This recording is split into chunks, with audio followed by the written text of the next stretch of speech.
Hi నేను సతీష్. మానస్ వచ్చాడు కదా, ప్రోమో కూడా వచ్చింది కదా, అట్లాగే ఆయన ఇవ్వాల్సిన ఇన్పుట్స్ అన్నీ సరైన హింట్సే ఇచ్చాడు, ఫుల్ క్లారిటీ ఇచ్చాడు. మొత్తానికి ఎక్స్ట్రా పూనకాలతో మేము ఎట్లాగా ఆడేస్తామో మీరు కూడా అట్లాగే ఆడేసేయండి. అంటే మేము ఎక్స్ కంటెస్టెంట్స్గా వచ్చినా సరే ఈ హౌస్లోకి వచ్చేటప్పుడు టాస్క్లు ఆడేటప్పుడు నాకు కూడా భరణి కెప్టెన్ కాలేదు కనుక అవ్వాలనే ఉంది. కానీ హౌస్లో టాస్క్లు ఆడేటప్పుడు ఆటోమేటిక్గా ఎక్స్ట్రా పూనకాలతో ఆడేస్తాము టాస్క్లు వచ్చేసరికి అన్నట్టుగా చెబుతూనే, ఎందుకంటే భరణి అవ్వలేదు కదా అయితే బాగుండని ఎమ్మెన్యేలు వాళ్ళు అందరూ అనుకుంటే కంటెండర్ అయితే బాగుండేటప్పుడు ఆ ఎగ్జాంపుల్ చెప్పి చెబుతూనే ఆయన మామూలుగా అందరు ఫీడ్బ్యాక్ గురించి నామినేషన్స్ గురించి చాలా మంచి పాయింట్స్ హింట్స్ అయితే ఇచ్చాడు. దీంతో అర్థం చేసుకున్న వాళ్ళకి అర్థం చేసుకున్నంత, ఆట మార్చుకున్న వాళ్ళకి ఆట మార్చుకున్నంత, టాప్ 5 కూడా పక్కా ఫిక్స్ కాలేదని అయితే ఇన్పుట్స్ ఇచ్చాడు కనుక ఫుల్ గేమ్ చేంజ్ అయ్యే హోప్సే కల్పించాడు. ఇంతకీ ఏం చెప్పాడు ఏంటి అనేది కూడా చాలా సింపుల్గా బ్రీఫ్గా సూట్గా సుత్తి లేకుండా చెప్పేస్తా. ఫస్ట్ ఒక లైక్ కొట్టేసిండి, అట్లాగే మీకేమనిపించిందో ఒక కామెంట్ చేయండి. మెయిన్ ఈ వారం కెప్టెన్ ఎవరు అవ్వాలనుకుంటున్నారో ఒక కామెంట్ చేయండి. అట్లాగే టాప్ 5 మీ దృష్టిలో 1 2 3 4 5 కనీసం పోనీ టాప్ 3 ఎవరన్నదైనా సరే ఒక కామెంట్ అయితే పెట్టండి. ఎందుకంటే టాప్ 5 విషయంలో గందరగోళంగా ఉంది ప్రస్తుతానికి. మెయిన్ ఈ 2 వారాలు చాలా ఇంపార్టెంట్ గేమ్ చేంజ్ చేసేదానికి. ఎవరు కెప్టెన్ అవుతారు, ఎవరు ఎలిమినేట్ అవుతారు, దీన్ని బట్టే మొత్తం గేమ్ అంతా మారబోతుంది. ఉన్నవి చాలా తక్కువ టైం కానీ ఎక్కువ గేమ్ చేంజ్ అయ్యే ఛాన్సెస్ ఉన్నాయి. పైగా ఇట్లాంటి వాళ్ళు వచ్చేటప్పుడు ఇచ్చే ఇన్పుట్స్ హింట్స్ వల్ల కూడా చేంజ్ అవుతుంది. ఆయన మంచిగా మోటివేట్ చేశాడు. మీకు మీరు 100% ఇచ్చారంటే బయటకు వచ్చాక మీరు మొత్తం ఈ స్ట్రెస్ అంతా మర్చిపోతారు. ఇక్కడ ఉండడం కష్టమే, ఒత్తిడి అయితే ఉంటుంది. బట్ ఇదే క్రూషియల్ మూమెంట్ అని ఎగ్జాక్ట్గా మనం ఏమైతే గత 2-3 రోజులు చెబుతానో అదే పాయింట్ ఇప్పుడు. ఎందుకంటే ఆయన హౌస్లోకి వెళ్ళి వచ్చాడు ఆల్రెడీ కాబట్టి బయట కూడా చూస్తున్నాడు కనుక పర్టికులర్గా అందులోకి ఈ సీజన్లో ఏంటంటే ఇదే చాలా క్రూషియల్ టైం. ఇంతకుముందు సంజన కూడా ఒక మాట అంటుంది ఎమ్మెన్యేలతో, వచ్చిన వాళ్ళందరూ ఫ్యామిలీ మెంబర్స్ 9 మంది 9 రకాలుగా 1 to 5 పెట్టారు కదా, మన బ్రెయిన్తో ఫుట్బాల్ క్రికెట్ కలిపి ఆడుకుంటున్నారు, అసలు ఎవరిది ఏ పొజిషన్ ఏంటి అర్థం కాని పరిస్థితి కన్ఫ్యూజ్ ఉందంటే ఎగ్జాక్ట్లీ అదే జరుగుతూ ఉంది. సో ఇక్కడ మానస్ కూడా పర్ఫెక్ట్గా మీరు ఎవరైతే హ్యాండిల్ చేయగలుగుతారో ఈ 2-3 వారాల్లో అప్పుడు దాన్ని బట్టే టాప్ 5 కూడా ఆడియన్స్ జడ్జి చేసే సమయం ఏదంటే పర్ఫెక్ట్ అది. ఆయన కరెక్ట్గానే చెప్పాడు. ఇప్పటి వరకు ఒక లెక్క, ఇకపై నుంచి మరొక లెక్క. ఎందుకంటే ఎవరు ఏ పొజిషన్లో ఉండాలన్నా సరే ఇప్పుడు తీసుకున్న స్టాండ్, ఈ వీకెండ్ వచ్చే ఫీడ్బ్యాక్, ఎవరు ఎంత రైవలరీ కొనసాగించి 1 to 1 డూ ఆర్ డై అని మాదిరిగా డేరింగ్ అండ్ డాషింగ్తో ఆడతారో అవతలు ఎవరున్నా నాకు అనవసరం, నేను కప్పు కోసం వచ్చి ఇప్పుడు టాప్ 5లో ఎటు ఉంటాను, నేను ఉండాల్సింది టాప్ 5లో కాదు టైటిల్ రేసులో అనుకుని ఎవరైతే 100% నిర్మోహమాటంగా నిర్భయంగా పాయింట్లు పెడతారో, మాట్లాడతారో, ఒక స్టాండ్ తీసుకుంటారో, ఒపీనియన్ చెబుతారో వాళ్ళకి పుష్కలంగా అవకాశం అయితే టాప్ 5తో పాటు ముందుకు కూడా అంతకు మించి కూడా వెళ్ళొచ్చు. మరి ఆయనైతే హింట్స్ అయితే బాగానే ఇచ్చాడు. ఎందుకంటే లాస్ట్ వీక్ సోది పాయింట్లు చాలామంది చెప్పారు, సిల్లీ పాయింట్లు చెప్పారు. అందుకే ఇండైరెక్ట్గా ప్రత్యక్షంగా పరోక్షంగానే ఆ పాయింట్స్ చెప్పిన వాళ్ళు కూడా చెప్పాడు. నామినేషన్ చెప్పాలన్నా సరే ఒక వ్యాలిడ్ పాయింట్, ఒక స్ట్రాంగ్ పాయింట్తో చెప్పండి తప్ప అది ఓవరాల్ సీజన్ కావచ్చు, పర్టికులర్గా ఒక సిచ్యువేషన్ కావచ్చు, ఒక పాయింట్ చెప్పొచ్చు. వ్యాలిడ్ పాయింట్ ఉండాలి తప్ప ఏదో మామ అనిపించేసాం చెప్పాలి కాబట్టి చెప్పాం, సేఫ్ గేమ్ ఆడతాం, బయట నుంచి వచ్చిన వాళ్ళు ఒక సజెషన్ ఇచ్చారు కాబట్టి చెప్పాం, ఇట్లా వద్దు అని చెప్పాడు. అది ఎగ్జాక్ట్లీ పర్ఫెక్ట్.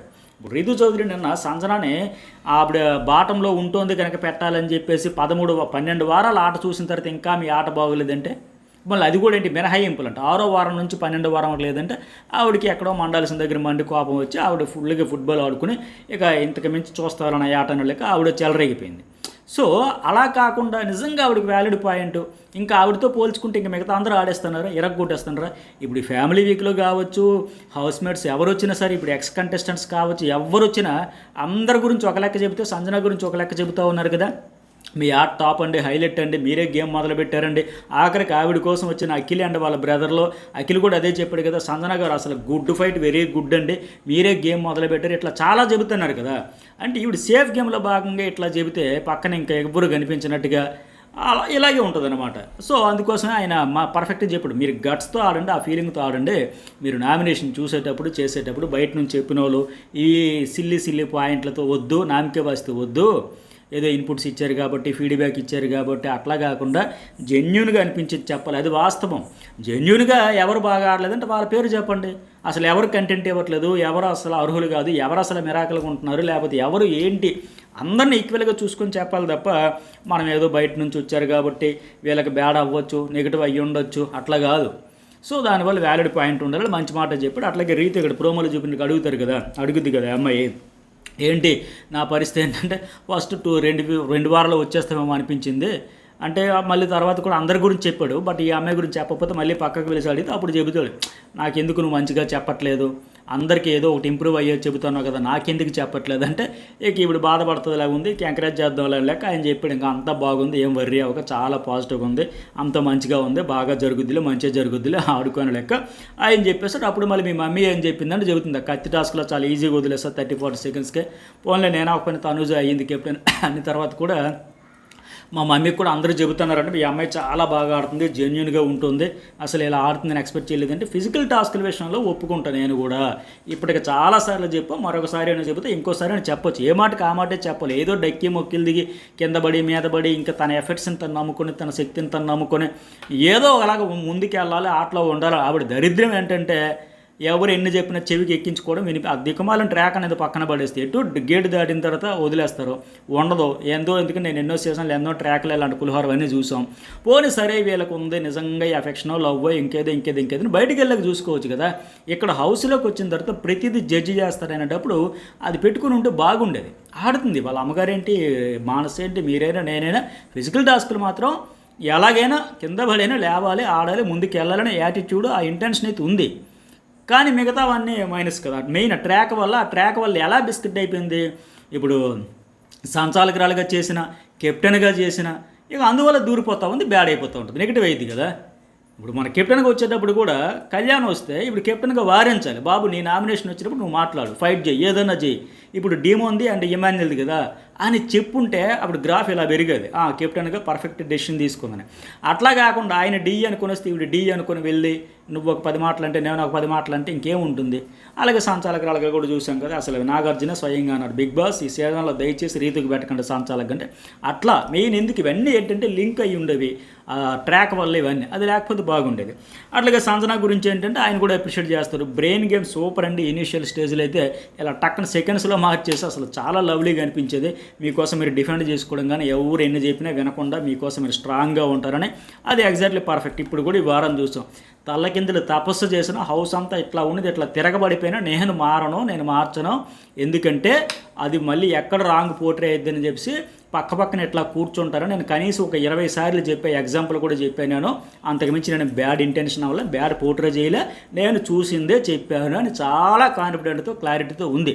ఇంకొకరైతే ఏంటి ఎంతమంది వచ్చి చెబుతున్నారని, దివ్య చెబుతా, బర్నీ చెబుతా, సుమన్ శెట్టి చెబుతా, ఇమాన్యుయల్ చెబుతా, ఇంత హౌస్ అంతా డీమోన్ పవన్ చెబుతుంటే ఇంతమంది వచ్చి చెప్పినా సరే నో కాంప్రమైజ్, నేను బెండ్ అవ్వాల్సిన అవసరం లేదు, ఆ కాన్ఫిడెన్స్తో ఉంది. చూసారు, అప్పుడే అనింది 1,00,000 మంది వచ్చినా నేను రైట్ అనుకుంటే రైట్, రాంగ్ అనుకుంటే రైట్, 14 మంది ఒక పక్క ఉన్నా నాకేం ఫరక్ పడదని ఆ కాన్ఫిడెన్స్ ఇప్పుడు కనబడుతూ ఇంకా లైవ్ అయితే ఇంతకుముందు ఒక వీడియో పెట్టా, చాలా కాన్ఫిడెంట్గా ఉంది, ఆవిడ క్లారిటీతో ఉంది. ఎందుకంటే ఇంక ఇప్పటికే ఈ సాక్రిఫైజ్ల వల్ల నా భుజాల మీద బరువు ఎక్కి నా ఆట కూడా పోయింది, ఇక తగ్గేది లేదు, కాంప్రమైజ్ గాను ఇచ్చి పడేస్తున్నాను చెబుతుంది.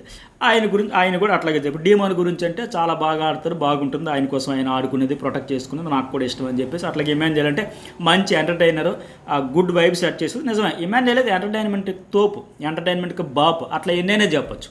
ఒక వైబ్ సెట్ చేసి ఆయన అక్కడ ఉన్నాడంటే సాంద్ర ఈరోజు చూసాం, ఆ స్విమ్మింగ్ పూల్ దగ్గర పనిష్మెంట్ ఇస్తే కావాలని మగ్గుపడేసి మళ్ళీ బకెట్ నిండుగా తెచ్చేసి నేనే ఏదైతే ఆయన పడిపోతే శ్వాస వచ్చేసి సంథింగ్ అన్నాడు కదా, వడదెబ్బ దగ్గర పడిపోయానంటే నేనే ఏదో చేస్తాను అన్నాడు కదా, అట్లా.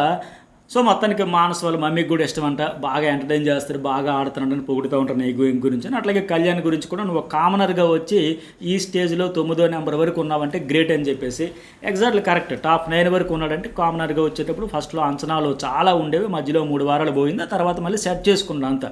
సో ఇట్లాగే ఇదే ఊపితో కొనసాగితే బెటర్, మళ్ళీ బ్లాండర్స్ దారుణమైన మిస్టేక్స్ ఏం చేసేయకుండా ఇదే ఊపిలో సేమ్ ఎగ్జాక్ట్గా ఇతనికి ఎట్లాగైతే ఇప్పుడు ఇతను చెబుతున్నాడు మానస్ కళ్యాణ్ విషయంలో, దివ్య కూడా సంజన అట్లాగే మోటివేట్ చేసింది. కాదమ్మా, ఫైర్ స్ట్రోమక్ 6 వచ్చారు, అందరూ వెళ్ళిపోయారు, వైల్డ్ కార్డు నీలేగా కామనర్స్ వచ్చారు, అందరూ వెళ్ళిపోయారు, నువ్వు ఒక్కదానివి లేట్గా వచ్చినా సరే ఇంతమందితో తలపడి 9 మందిలో ఉన్నావంటే నువ్వు గ్రేటే కదా, బాగా ఆడుతున్నావు కదా, నువ్వెందుకు భయపడతావు, ఎందుకు కాంప్రమైజ్ అవుతావు, బాటమ్ 2లో ఉన్నావో వెళ్ళిపోయినట్టు మళ్ళీ గేమ్ చేంజ్ అవుద్ది. కాంప్లిమెంట్కి భరణి గారు ఎగ్జాంపుల్, ఎలిమినేట్ అయిపోయాడు, మళ్ళీ వచ్చాడు, 3 వారాలు బాటంలో ఉండేటప్పుడు సేవ్ అవ్వలేదా, అనేకం జరుగుతాయి, నువ్వు కాన్ఫిడెంట్ కోల్పోకుండా డిప్రెస్ అయిపోకుండా చాలా స్ట్రాంగ్గా ఆడుకుని అట్లా చెప్పాడు.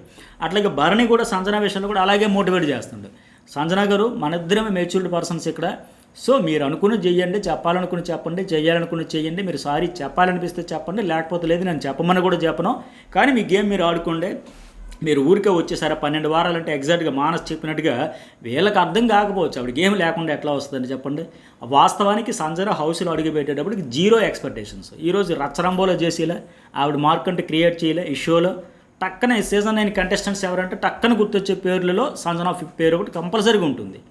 ఇప్పుడు ఈ మానస్ చెప్పడం కానీ వీళ్ళు చెప్పడం కానీ ఆవిడ చెప్పడం, ఆవిడకి భరణి చెప్పడం, చాలా డిస్కషన్ లోతుగా ఆలోచిస్తున్నారు వీళ్ళందరూ. అనుభవం అంటారు కదా, భరణి కానీ సంజన కానీ మానస్ కానీ వీళ్ళందరూ చెప్పే విధానం. ఇప్పుడు దివ్య 23, కళ్యాణ్ 23, వీళ్ళే చిన్న వయసు అందులో ఉండేవాళ్ళు. వీళ్ళకంటే వాళ్ళందరూ పెద్దోళ్ళే కదా, వాళ్ళ అనుభవం, ఆలోచన విధానం, తీరు అంత కొంత మెచ్యూరిటీగా ఉంటుంది కదా. అవన్నీ బాగా ఎనలైజ్ చేసి వీళ్ళకి చెబుతున్నారు. మరి ఆట మార్చుకునే వాళ్ళకి మార్చుకున్నంత. అట్లాగే నెక్స్ట్ వన్ దివ్య గురించి కూడా మంచిగానే చెప్పాడు. నీకోసం నువ్వు డిఫెండ్ చేసుకోవడం, ఎవరేమనుకున్నా పట్టించుకోకుండా మీకు కరెక్ట్ అనిపించేదే స్టిక్ అని అయ్యి ఉంటారు కదా. నిజంగా ఆమె చాలా స్ట్రాంగ్ కంటెస్టెంట్, చాలా క్యాలిబర్ ఉంది, పొటెన్షియల్ ఉంది.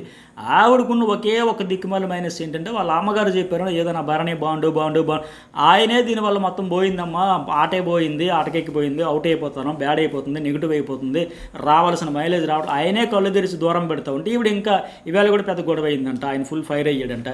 అది లేకపోయి ఉంటుంటే పక్క దివ్య టాప్ 5 కంటెస్టెంట్ నో డౌట్. అందువల్ల ఈవిడికి లేనిపోయిన అనవసరమైన పంచాయతీలు అయిపోయి ఇవన్నీ అవుతుంది. అయితే ఆయన కూడా మంచిగా డిఫెండ్ చేసుకుని చక్కగా చెప్పాడు. ఇక తనుజ గురించి కూడా సేమ్ మొన్న ఆయన వచ్చి చెప్పినట్టుగా ప్రతి ఇంట్లో తమ కూతురులాగా తన చెల్లెళ్ళ లెక్క తమ ఇంట్లో ఆడపిల్ల లెక్క చూసుకుంటున్నారు. మీరు కూడా పాయింట్, మీతో ఎవరు ఎట్లా ఉంటే మీరు అట్లా ఉంటారు, గట్టిగా ఆడతారు, క్లారిటీ ఉంది. అందుకే అందరూ మా అమ్మాయి, మా ఇంట్లో అమ్మాయి అనే మాదిరిగా ఓన్ చేసుకున్నారు అంటూ మంచి పాయింట్ చెప్పాడు తనుజ గురించి కూడా. ఇప్పుడు ఆవిడ ఒక పాయింట్ చెప్పే విధానం, ప్రజెంటేషన్ అంటే ఆవిడకి ఏమనిపించిందని ఎక్స్ప్రెస్ చేసేదానికి ట్రై చేస్తుంది. రైట్ ఆర్ రాంగ్గా లాజిక్ లెస్ అని పక్కన పెడితే మ్యాక్సిమం ట్రై చేయడం వల్ల తన కోసం తను ఏమనుకుంటుంది చెప్పడం వల్ల కనెక్ట్ అవుతారు. అది మంచి పాయింట్. అది కొంతమంది అర్థం చేసుకున్న ఏదో తాపన పడుతుందిలే ఆడదామని, ఏదో ప్రూవ్ చేసుకోవాలని, ఏదో అన్ఫెయిర్ అయ్యిందని. ఆవిడ పాయింట్ ఫీల్ ఆవిడకి అనిపించింది, ఎక్స్ప్రెస్ చేయడం కూడా ఇంపార్టెంట్. చాలామంది అది చేయలేరు. డీమన్ పవన్ లాంటి వాడు చెప్పుకోలే, నాకు తీసేసారు పక్కన పడేశారని. 7 సార్లు కంటెంటర్గా అవకాశం ఇవ్వలేదంటే 7 సార్లు కూడా ఆయన ఫైట్ చేసి ఉంటే నెక్స్ట్ లెవెల్ ఎలివేషన్ వచ్చి ఉండేదేమో. బట్ రాలే. ఇప్పుడు పైగా ఇప్పుడు మన 8వ సారి కూడా వదులుకుంటే ఆ 7 సార్లు ఎందుకు వదిలేసావు అని లెక్క, 7 సార్లు నీ రాలేదని ఇప్పుడు కూడా వదిలేసావు, తిరిగి ఆయన్నే అటాక్ చేసే మాదిరిగా అయిపోయాయి. అదే అప్పుడు అంత ఫైట్ చేసి ఉంటే ఇప్పుడు గ్రాఫ్ ఎక్కడికో పరిగెత్తి ఉండేది. పైగా 7 సార్లు ఆయన తప్పించే ప్రయత్నం కూడా చేయరు వాళ్ళు. వీడు గట్టిగా వేసుకుంటాడు అని అటాక్ చేస్తాడు, మనల్ని డిఫెన్స్లో పడేస్తాడని ఒక 3 సార్లకే కంట్రోల్ అయ్యేదేమో.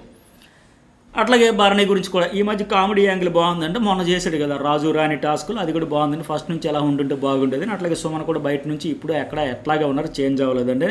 ఆయన గురించి కూడా సుమన్ గురించి అందరూ అదే చెప్తారు. ఇంకా ఇక్కడ అంటాడు అనమాట, భరణి కెప్టెన్ కాలేదు, ఆయన కంటెంటర్ అయితే బాగుందంటే ఏముంది, హౌస్ని చూడగానే మాకు పాత కంటెస్టెంట్లకి ఎక్స్ట్రా పూనకాలు వచ్చేసి ఆడేస్తాము, అంతే తప్ప ఏముంటుంది. నాకు కూడా భరణి అయితే బాగుండేనే ఉంది, ఎందుకంటే ఆయన ఒక్కడే అవ్వలేదు కదనే అట్లాగే చెప్పాడు.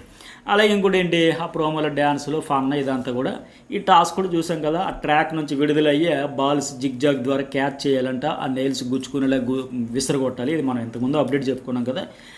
ఇద్దరు 100% ఆడేశాడు. మానస్ కూడా ఫోన్లే ఆయనకి సపోర్ట్ చేద్దాం, కోఆపరేట్ చేద్దాం, గెలిపిద్దాం అనుకుండా ఆయన 100% ఆయన ఆడేశాడు, ఈయన 100% ఆయన ఆడేశాడు. డీమోనే గెలిచాడు ఫైనల్లీ. టాస్క్ బాగుంది, అది ఇంట్రెస్ట్గా అనిపించింది, ఫోర్స్గా కొట్టాల్సిన టాస్క్ కనుక.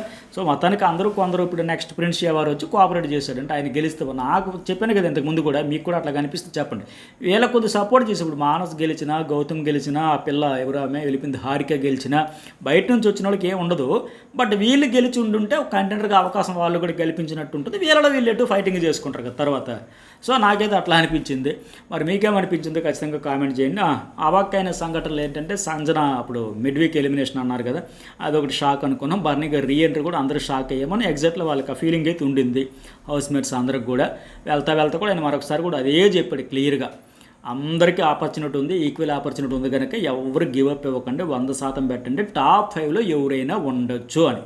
సో సేమ్ ఫీలింగ్ నాకు ఉంది, మీకు కూడా అట్లాగే ఉంటే కామెంట్ అయితే పెట్టండి. అలాగే సిల్లీ నామినేషన్ అంటే ఇంకొక ఎగ్జాంపుల్ కూడా రీతు చెప్పింది. సుమన్ షెట్ అప్పుడు ప్రియా యాపిల్స్ పోయాయి అంటే, సుమన్ అన్న మీరు యాపిల్స్ ఏమైనా తీసారా చూసారంటే ఆ పాయింట్ ఫస్ట్ నన్నే అడిగిందని చెప్పి నామినేషన్ చేశాడు కదా. ఇలాంటి సిల్లీ పాయింట్స్ ఉంటాయంటే మరి సుమన్ షెట్ పాయింట్స్ అంటే అలాగే ఉంటాయి. మరి పోనీ అలాగని మిగతా వాళ్ళు ఏమైనా అద్భుతమైన పాయింట్లు పెడతారంటే అంతకు తగ్గ బొంత అనే మాదిరిగా ఏమంటారు దాన్ని, అంతకంటే గనుడు ఆచంట మల్లన్న మాదిరిగా అట్లాగే పెడుతున్నారు మిగతా వాళ్ళు కూడా. సరే మీకేమనిపించింది లైక్ చేయండి, కామెంట్ చేయండి. జర్నలిస్ట్ సతీష్ న్యూస్ బోల్ 2 ఛానల్స్ కూడా సబ్స్క్రైబ్ చేసుకోవడం అయితే మర్చిపోకండి.